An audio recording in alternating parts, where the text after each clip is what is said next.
Firdaus ingkang kawula hormati lan kawula mulyakaken sedaya para bapak, para ibu ingkang minulya.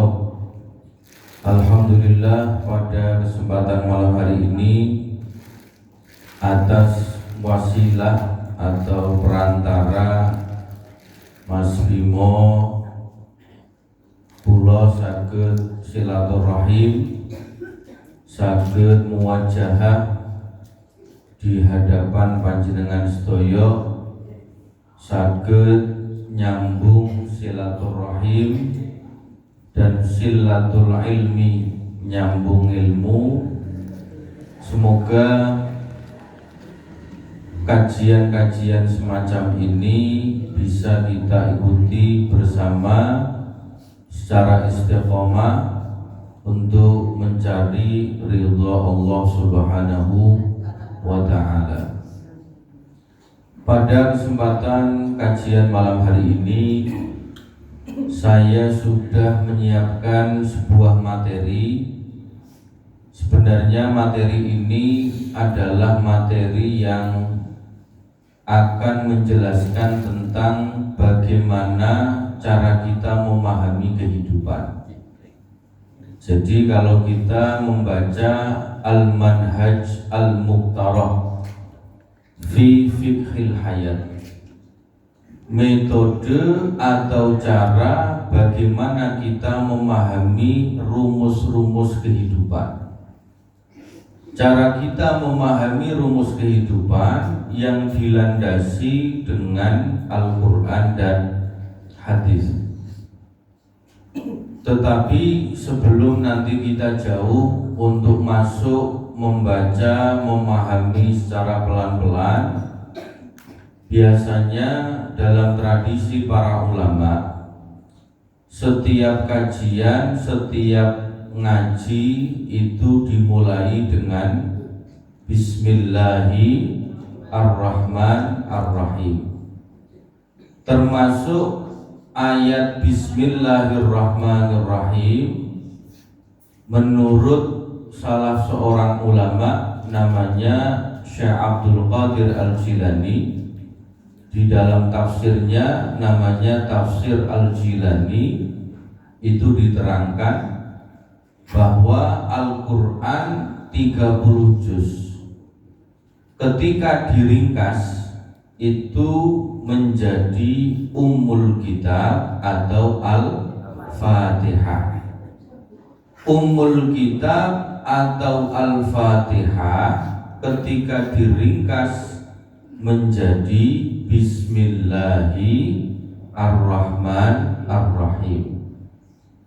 Oleh karena itu Kanjeng Nabi Muhammad sallallahu alaihi wasallam mengatakan, kullu amrin dzibalin la yubda'u fihi bi bismillah fahuwa aqta au abtar.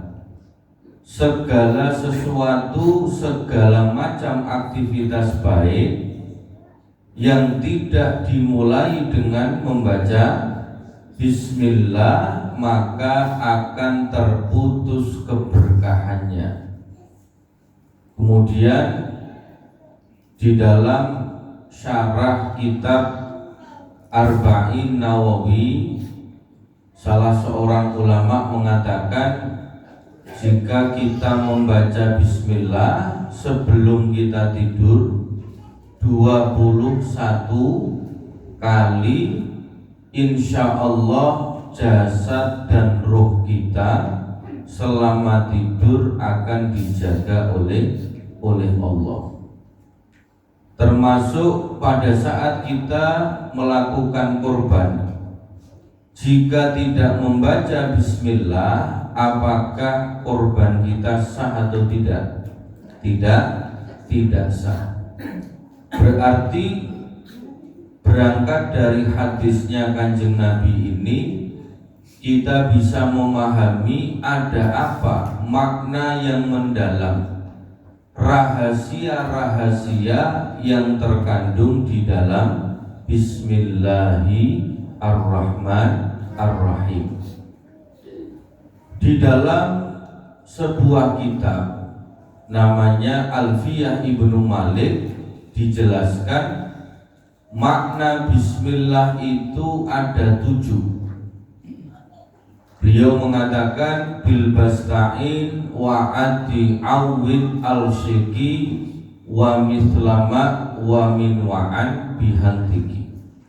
Jadi bismillah itu menjadi rumus kehidupan yang bisa kita fahami maknanya dan bisa kita amalkan isinya untuk menjalani proses kehidupan.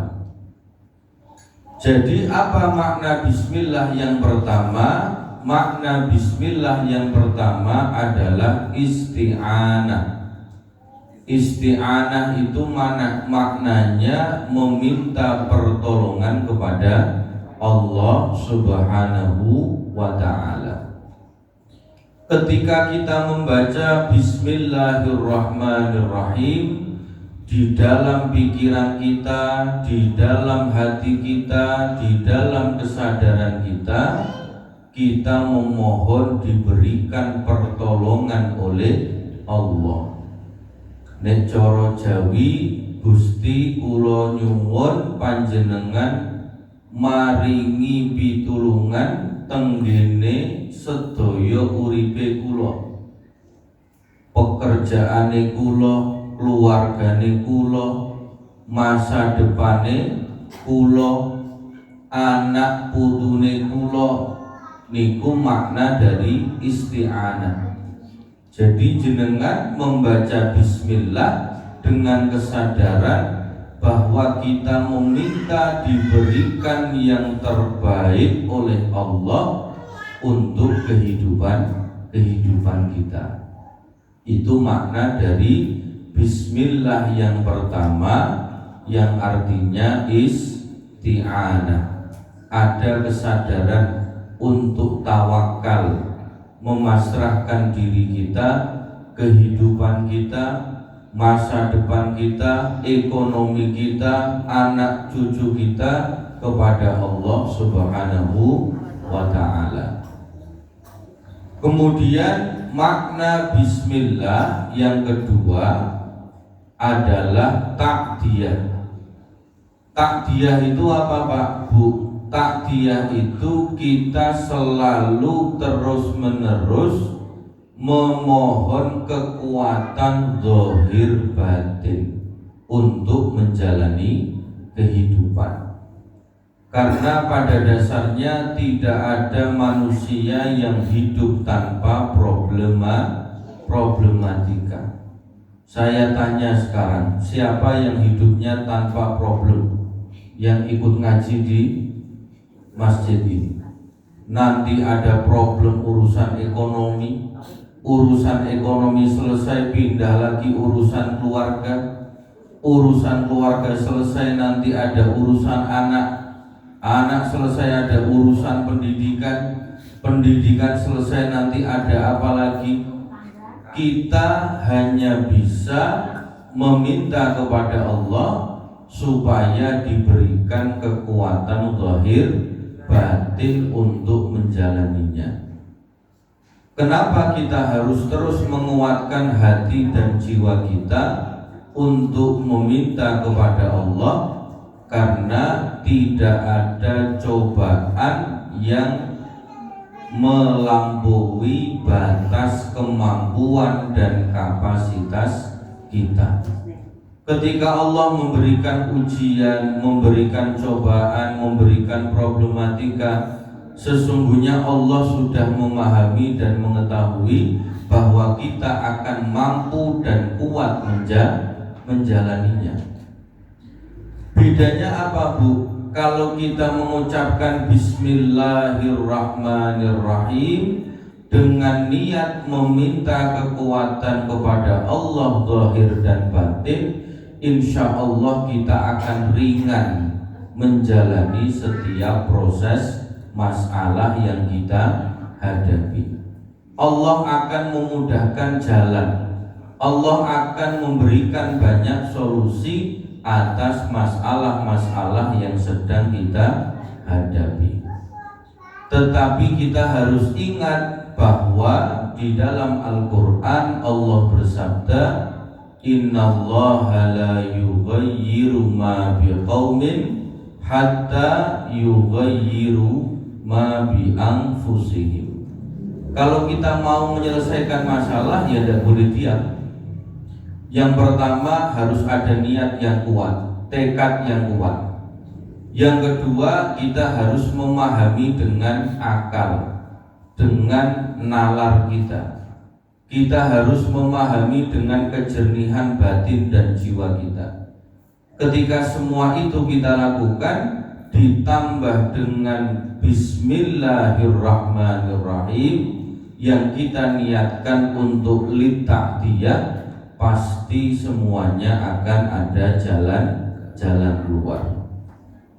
Ini bedanya orang yang hanya mengucapkan bismillah tetapi tidak tahu bagaimana menjalankan laku bismillah. Nek cara tiyang Jawi wonten laku ngilmu niku mlakune kanthi laku. Nek namung ngertos mawon ora dilakoni nggih tidak akan ada perubahan. Ini makna dari bismillah yang kedua. Kemudian yang ketiga, bil basta'in wa ati awwid al-siki, mu'awadhah. Mu'awadhah itu artinya pertukaran. Artinya kita memiliki kesadaran untuk apa kita hidup. Sesungguhnya tujuan yang sejati yang ingin kita capai dalam kehidupan kita itu apa? Di dalam iftitahus sholat, pembukaan sholat, sebenarnya kulolan panjenengan sudah berkali-kali sampai hafal lafadznya, tetapi kita belum memahami dan merasakan dengan sepenuh jiwa. Inna sholati, sesungguhnya sholatku, wa nusuki, dan ibadahku, wa mahyaya, dan seluruh hidupku, wa mamati, dan seluruh matiku, lillahi rabbil alamin. Artinya semua yang kita lakukan dalam kehidupan ini hanya untuk meraih tiga hal. Yang pertama, libtighai mardhatillah, mencari ridhonya Allah.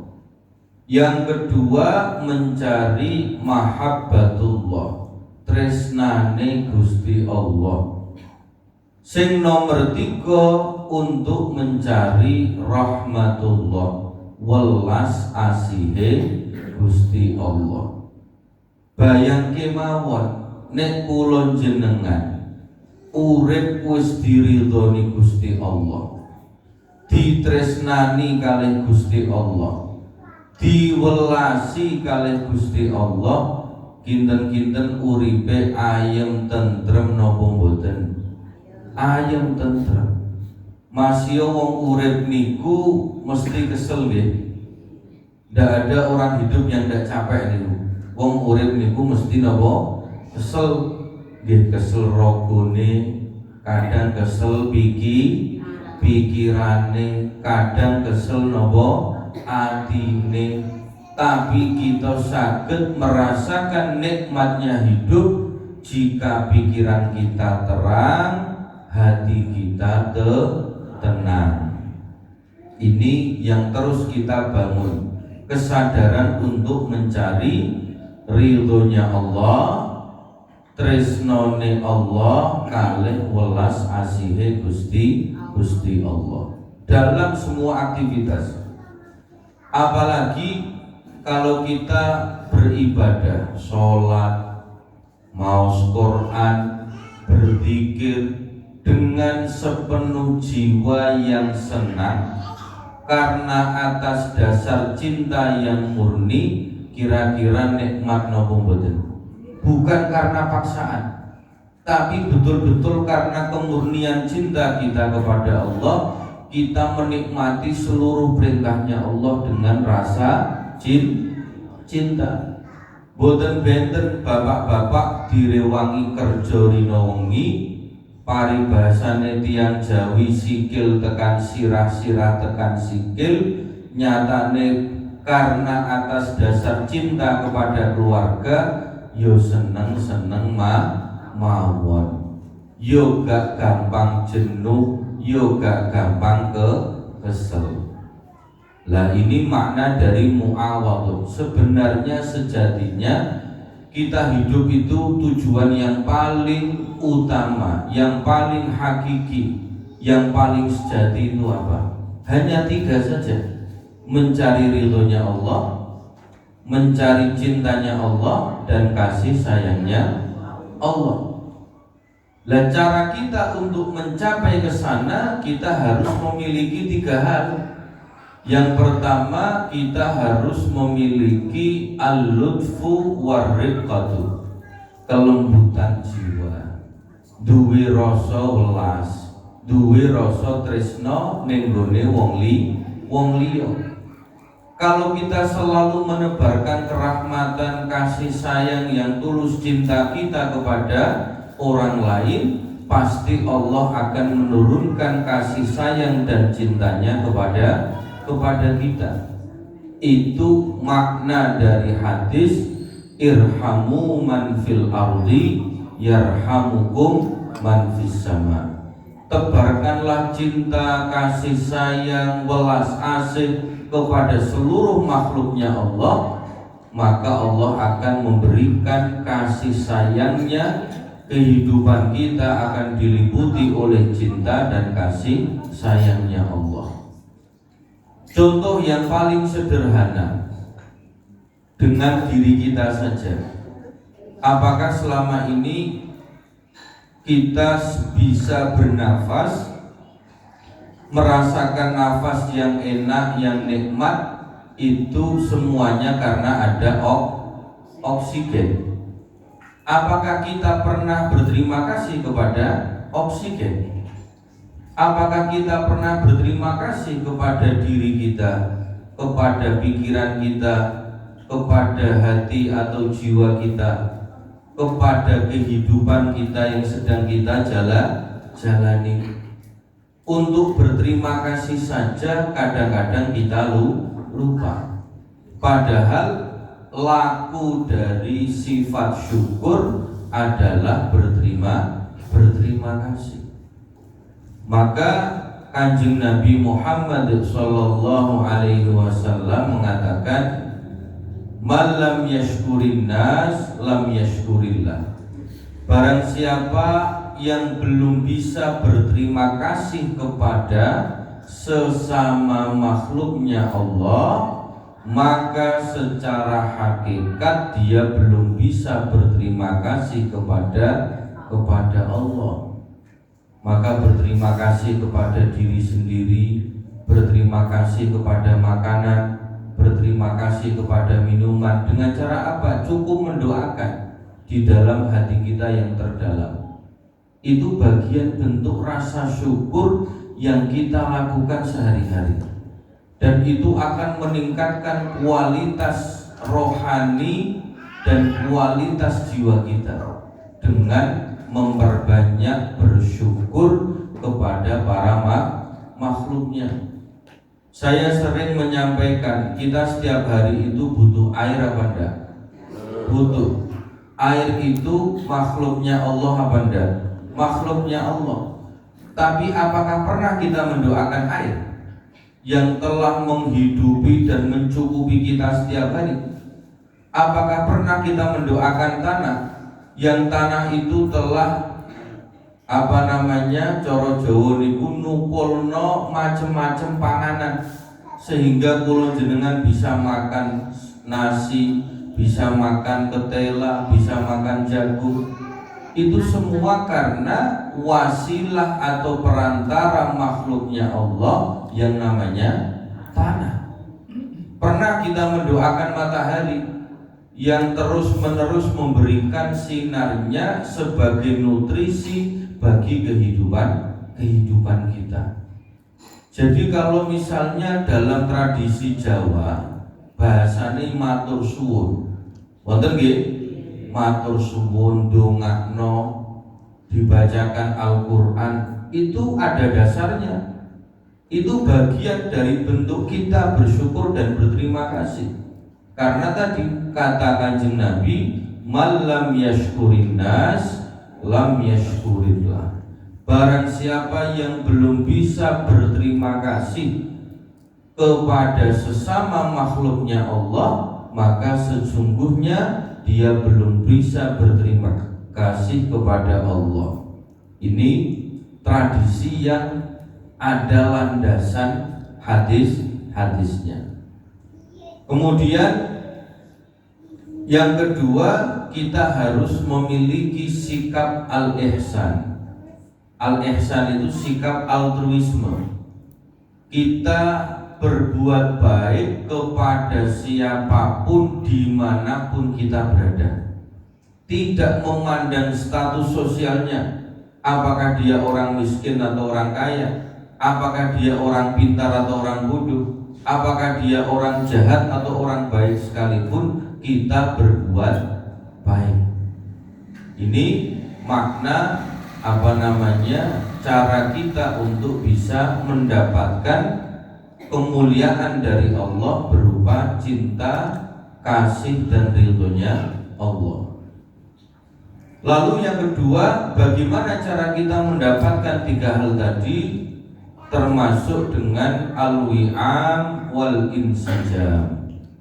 Nek cara Jawi ngrukono lan damekno.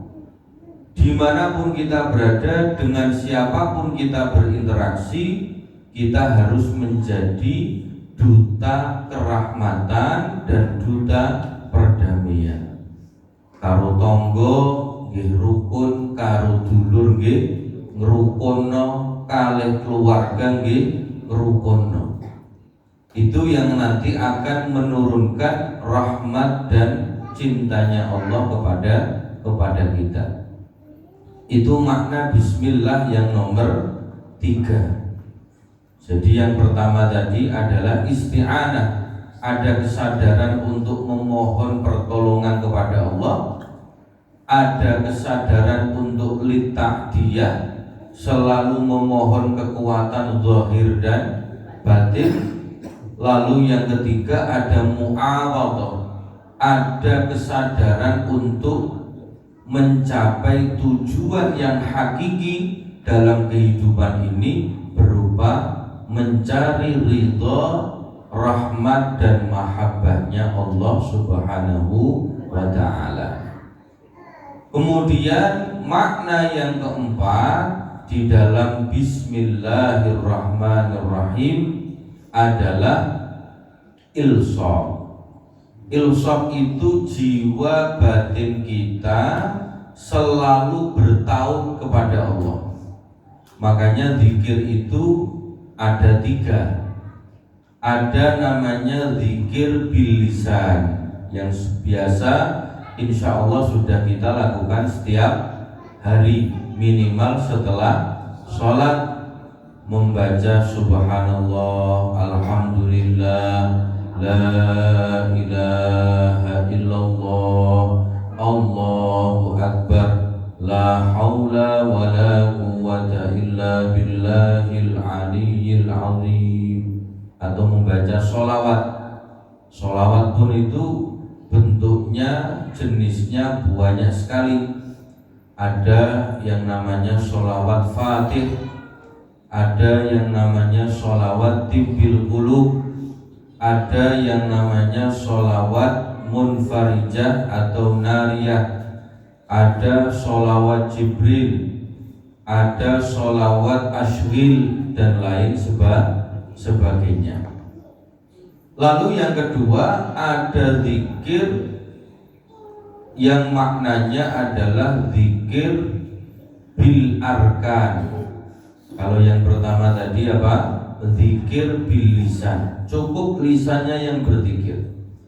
Tetapi harus dinaikkan lagi levelnya menjadi zikir bil arkan. Artinya ketika kita zikir, yang kita ajak zikir tidak hanya lisan kita, tapi semua organ tubuh kita ajak zikir, cukup diniatkan saja.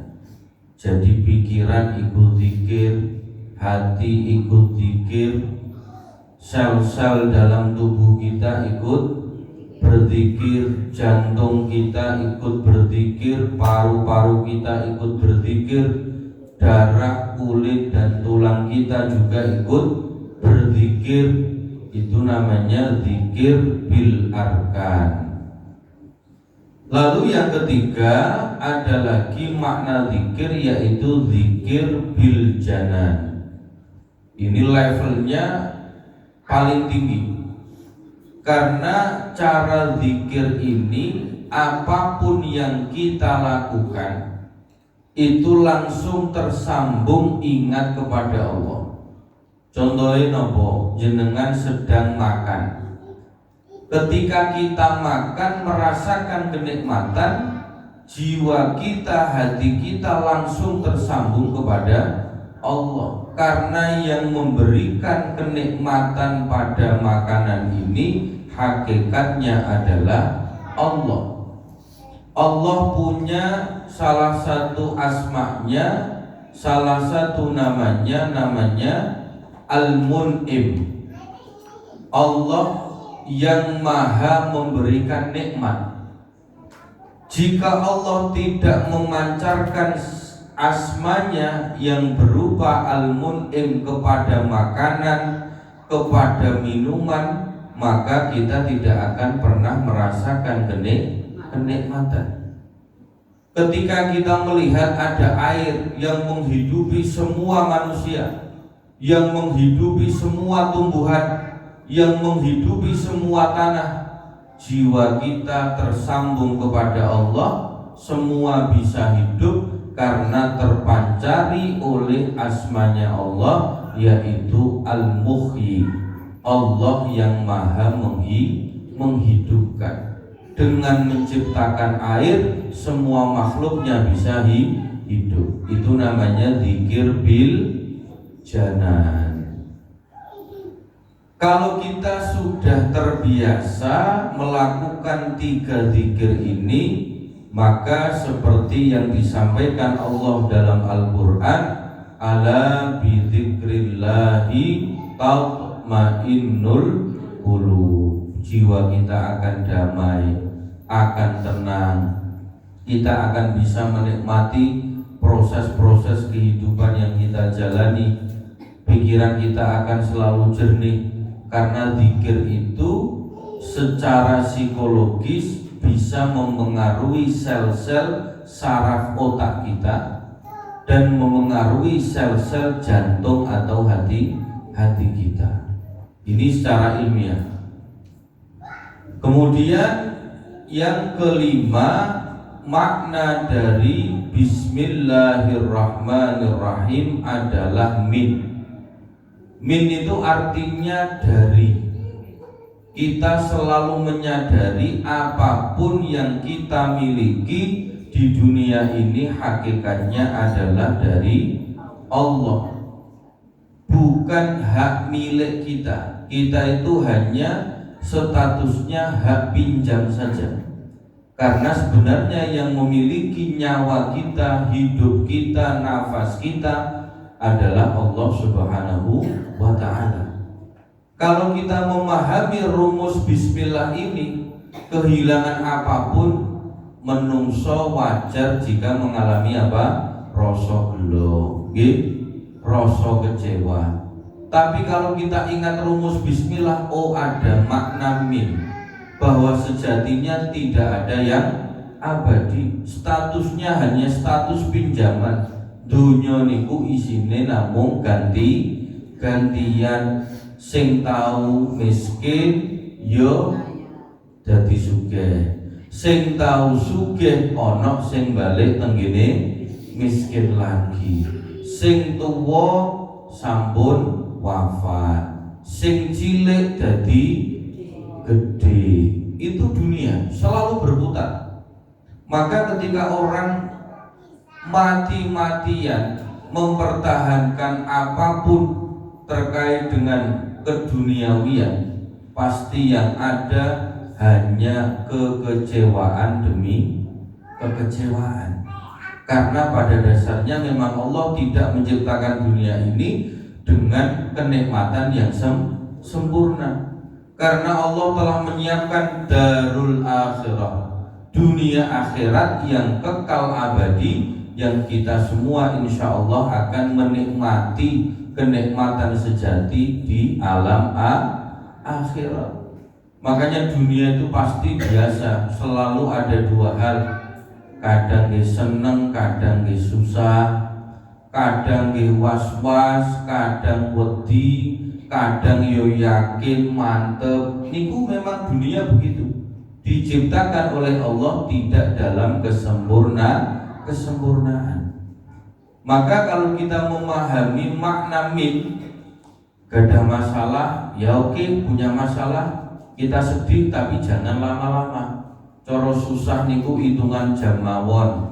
Jangan sampai rasa sedih itu menguasai diri kita berhari-hari, apalagi berbulan-bulan. Lho niku maknanya min dalam bismillah. Makanya itu juga makna dari inna lillahi wa inna ilaihi raji'un. Lalu apa yang abadi? Yang abadi adalah amal soleh kita. Dalam Al-Quran, kullu man 'alaiha fan wa yabqa wajhu rabbika dzul jalali wal ikram. Kita bekerja, kita sholat, membaca Al-Quran, ngurmati anak, ngurmati keluarga, itu akan abadi pahalanya jika kita niatkan hanya untuk mencari ridhonya Allah, tresnone Gusti Allah, kalih welas asihe Gusti Allah.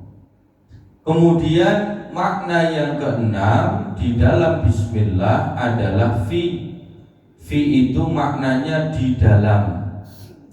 Maka sebenarnya semua lintasan yang ada di dalam pikiran kita, yang ada di dalam hati kita, hakikatnya Allah sudah tahu. Tapi terkadang upaya kita belum maksimal, ikhtiar kita belum maksimal. Makanya kalau jenengan teliti di dalam Al-Quran, ayat amanu selalu dibarengi dengan wa'amilus sholihat. Amanu itu potensi, keyakinan kita. Kalau kita hanya yakin tapi tidak ada aksi nyata, tidak ada amal soleh, ya hanya mimpi kosong. Itu Al-Quran. Ketika ada ayat amanu selalu digandeng dengan wa'amilus sholihat. Itu juga termasuk rumus kehidupan. Kalau kita hanya membayangkan angen-angen mawon, tapi tidak ada upaya ikhtiar yang betul-betul maksimal, zahir batin, ya tidak akan dipermudah jalan kita oleh Allah. Itu makna dari fi. Lalu makna yang terakhir di dalam bismillah adalah an. An itu yang sering kita baca, bismillahirrahmanirrahim, atas nama Allah yang maha kasih dan maha cinta. Jadi an itu kesadaran kita, saya bisa makan itu atas nama Allah yang memberikan saya rizki dan kekuatan. Bismillahirrahmanirrahim, saya minum karena Allah telah menciptakan air dan saya diberi kekuatan untuk bisa merasakan nikmatnya air. Itu namanya an. Bukan an itu kita maknai atas nama nafsu kita yang sedang lapar, bukan atas nama tenggorokan kita yang sedang haus, tapi atas nama Allah yang telah menciptakan makanan, atas nama Allah yang telah menciptakan air, atas nama Allah yang telah menciptakan kehidupan, sehingga saya bisa merasakan nikmatnya makan, nikmatnya minum, nikmatnya menjalani kehidupan. Niki nembe bismillah Pak. Nanti belum Fatihah, belum yang lainnya. Niki muqaddimah pembukaan rumiyin, kita belajar dari yang paling dasar, memaknai bismillah sebagai rumus menjalani kehidupan. Monggo jika ada pertanyaan, insya Allah jika kita diberi umur panjang, diberikan kesehatan, bisa berjumpa kembali, bersilaturahim kembali, ngaji bareng di selapan pertemuan depan. Mokaten kurang lebihnya mohon maaf. Wassalamualaikum warahmatullahi wabarakatuh. Waalaikumsalam warahmatullahi wabarakatuh. Bapak Ibu rahimakumullah, masih banyak waktu dan kesempatan. Hari ini adalah pertemuan perdana dengan beliau Gus Farid Abbad, yang ke depan akan membahas lebih banyak, mengupas lebih banyak tentang kehidupan, bagaimana menjalani hidup, dan termasuk juga mengelaborasi kesejatian diri kita supaya kehidupan kita, dengan judul ngaji kita ini kok ngaji noto hati. Hari ini dimulai dari pemaknaan bismillah yang paling dasar. Saya buka satu kesempatan dulu, barangkali Bapak Ibu ada yang mau bertanya. Boleh? Boleh ikut? Boleh ya, bebas. Nah, monggo dua penanya untuk ibu-ibu dulu. Mungkin barangkali ibu-ibu, biasanya ibu-ibu ini sering rotok ngatuk nih, nggak ada Gus. Monggo ibu-ibu, barangkali ada yang mau bertanya. Ada? Biasanya yang suka nanya siapa?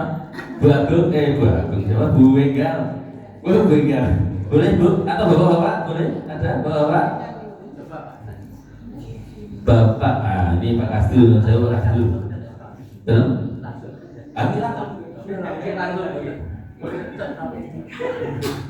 Assalamualaikum warahmatullahi wabarakatuh. Maaf Pak Gus Farid, bahasanya tadi terlihat di mana kehidupan kita selalu mengacu pada Allah. Contoh tadi ada nama Bismillah, itu ada 7 kriteria. Namun yang kami tanyakan, bagaimana kita agar bisa meyakini kita itu cara mengenal Allah, sehingga apa yang kita lakukan sesuai dengan keyakinan kita makin bisa mencapai atau kita makin meyakini.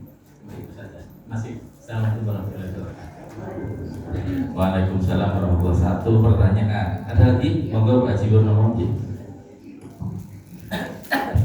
Assalamualaikum warahmatullahi wabarakatuh. Waalaikumsalam. Ya para ulama saderengipun wau perkara niki kang dados pangkat punaturaken kita ngaji menika ngaji noto ati.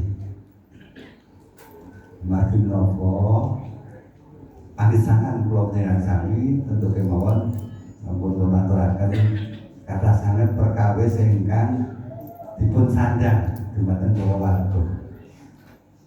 Perkawisipun benten-benten, wonten ingkang ringan, wonten ingkang sedang, wonten ingkang berat.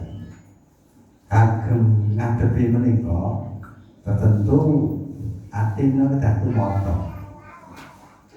Lah ingkang kula suwun prisa tandhanipun ati kula diarsani utawa para warga ingkang sampun tumata menika kados menapa tanda-tandanipun ingkang dereng tumata ingkang kedah pun tata menika kados menapa istilahipun wonten indikasinipun sing wis tumata ki nek ngadepi kanan mesti ngaten, ngadepi masyarakat ngaten, ngadepi cilike keluarga garwa putra ngaten. Nah menika ingkang sampun tumata ingkang kados pundi, ingkang dereng tumata kedah pun tata menika kados pundi ngaten. Nyuwun ngapunten saderengipun. Assalamualaikum warahmatullahi wabarakatuh. Jih matur nuwun Pak Kasdu kalian Bapak Haji Purnomo. Dua pertanyaan Gus. Pertama dari Pak Kasdu tadi kurang lebihnya eh, bagaimana kita bisa lebih yakin mungkin tentang keyakinan kita kepada Allah gitu Pak Ustaz. Saged luwih yakin, saged luwih resepi, saged luwih menghayati. Kurang lebih ngaten Gus. Menika ingkang ausbillah. Nomor kali saking Pak Haji Purnomo kalau boleh saya simpulkan, ciri atau alamat atau tanda-tanda hati yang sudah tertata, nah, itu apa, dan hati yang masih bergejolak sing dereng tumata niku kados pundi? Mekaten monggo Gus Wareng. Nggih, matur suwun. Kula jawab langsung nggih dua pertanyaan. Karena dua-duanya niki saling berkaitan, Mas. Urusane iman karo ati. Dalam satu hadis Kanjeng Nabi ngendikan, man arafa nafsahu faqad arafa rabbahu. Barang siapa yang memahami dirinya yang sejati, maka dia akan memahami Tuhannya yang sejati. Artosipun nek cara Jawa tiyang menika kedah saged maca awake dhewe. Lah tenggene awake menungso niki nek dipreteli niki nggih unsure nggih kuwatah sanget. Menungso niku dikei pikiran nalar kalih Gusti Allah. Pikiran menungso niku nggih gadhahi jenenge nafsu utawi medan naluri. Menungso niku nggih dikei paringi ati utawi jiwa. Menungso niku nggih diparingi sing jenenge napa DNA. Carane kita saged tambah yakin, tambah mantep niku kedah dimulai saking ma'rifatun nafsi, ngaweruhi awake ingkang sejati. Lah samangke dalam pertemuan-pertemuan yang akan datang menika mangke dipun kupas setunggal-setunggal janjane menungso iki cara memahami awake piyambak kados napa. Jengene hawa nafsu niku rupane apa wae. Sebab hawa nafsu niku iso ndorong ning gone kaapian, ya iso ndorong ning gone keelekan. Termasuk penyakit-penyakit ati. Termasuk cara nambani ati sing ana penyakite. Kados napa? Dengki, iri, jiwane atine gampang cilik, duwe rasa gumedhe takabur, duwe rasa dendam, niki sing diarani napa? Penyakit ati. Makane noto ati niku nek ora paham kahanan atine dhewe, sejatine awake dhewe nggih boten saged nata awake. Niki nek kula terjemahke cara Jawa. Cara Jawa melih sing diarani sedulur papat lima pancer niku termasuk cara Arabe hawa nafsu. Pramila kersane niki alon-alon dipahami rumiyin mangke bakal tutup Pak. Nggih. Mangke bakal tutup tenggene tahapan-tahapan materi kajian yang insya Allah akan kita lakukan. Niku wau jawabane ngaweruhi sejatine awake dhewe. Nek tiyang pun paham sejatine awake bakal paham sejatine uripe. Nek pun ngerti sejatine uripe bakal tekan ngerti sejatine pangerane. Akhirnya sing dadi pangeran niku mboten status, mboten jabatan, mboten duit, niku mboten dadi pangeran. Nek piyambake paham napa sejatine awake. Niki saking pundi? Saking Kanjeng Nabi. Jadi nek wonten pemahaman wah iku rada kejawen saking pundi kejawen. Wong hadise napa cetha welo man arafa nafsahu faqad arafa rabbahu. Sapa wonge sing iso memahami sejatine awake bakal iso memahami sejatine pangerane. Mekaten Pak sing saged kula paringi jawaban. Nggih, monggo. Atasipun menawi sing kula tampi. Kadang jane wonten pangandikan Monggo. ngerti jati-jatine urip lan sejatine rasa menika ngaten menika nggih pripun? Nggih, kirang langkung tapi pengen penjelasan rinciane, Pak. Dados sing diarani sejatining urip, sing dipun arani sejatining rasa, sejatining nafsu kan tidak difahami. Setunggal lan setunggale. Nek nafsu niki munggah efek ning gone uripe apa? Nek lagi ngedro mangke efek uripe nopo? Kedahe dipun seimbangkan, dipun selaraskan. Nah niku mangke wonten sedaya. Wonten, Mbak. Jadi mboten namung iki ilmu rasa, iki ilmu nganu mboten. Semuanya akan dijelaskan secara rinci dan detail. Termasuk carane ngamalke tenggene urip sedinten-dinten. Mekaten.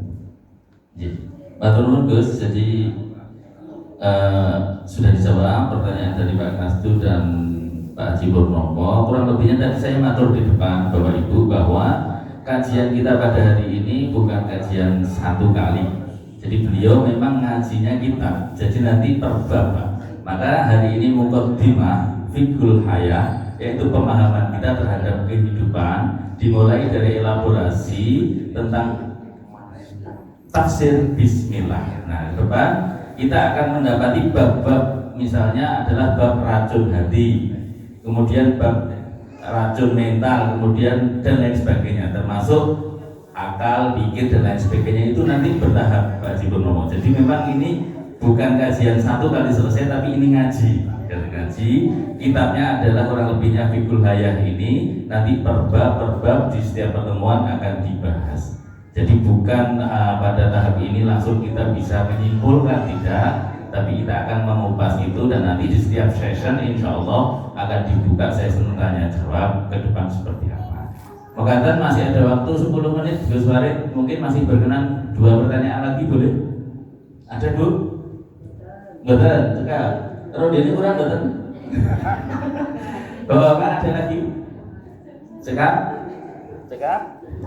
Oke, cekap. Alhamdulillah. Ini sebagai perkenalan pertama dari Gus Farid Adat kepada kita. Insya Allah ke depan kita akan bertemu lagi malam Senin lagi. Maka Gus monggo nyuwun ditutup kami doa.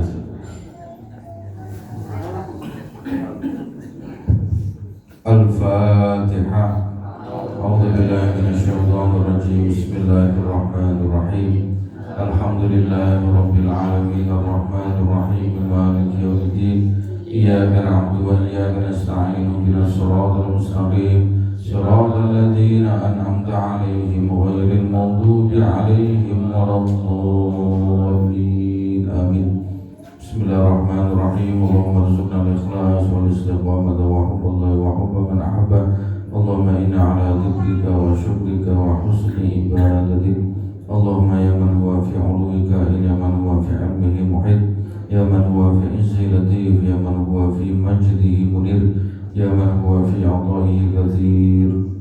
Allahumma akrimna minka bi nuril fahmi wa akhrijna min dhulumatil wahmi warzuqna fahman nabiyyin wa hifdzal mursalin wa ilhamal malaikatil muqarrabin. Allahumma aftah lana futuhal arifin bihikmatika wanshur alaika wa dhakkir ma nasina ya dzal jalali wal ikram. Allahumma inna na'udzu bika min ilmin la yanfa' wa min qalbin la yakhsha' wa min nafsin la tashba' wa na'udzu bika min haula'il arba'. Allahumma afini fi badani, Allahumma afini fi sam'i, Allahumma afini fi basari, la ilaha illa anta subhanaka inni kuntu minadh dhalimin. Allahumma ij'al hayatana mamlu'atan bil barakati wal hasanat, bil barakati wal hasanat, bil barakati wal hasanat bi rahmatika ya arhamar rahimin. Wa sallallahu ala sayyidina Muhammadin nabiyil ummi wa ala alihi wa sahbihi wa baraka wa sallam. Subhanaka rabbil izzati amma yasifun wa salamun alal mursalin walhamdulillahi rabbil alamin. Bisirril Fatihah. A'udzu billahi minasy syaithanir rajim. Bismillahirrahmanirrahim. Alhamdulillahi Rabbil Alamin Ar-Rahmanir Rahim Maliki Yawmiddin Iyyaka na'budu wa iyyaka nasta'in Ihdinas siratal mustaqim Siratal ladzina an'amta 'alaihim ghairil maghdubi 'alaihim waladdallin. Assalamualaikum warahmatullahi wabarakatuh. Waalaikumsalam warahmatullahi wabarakatuh.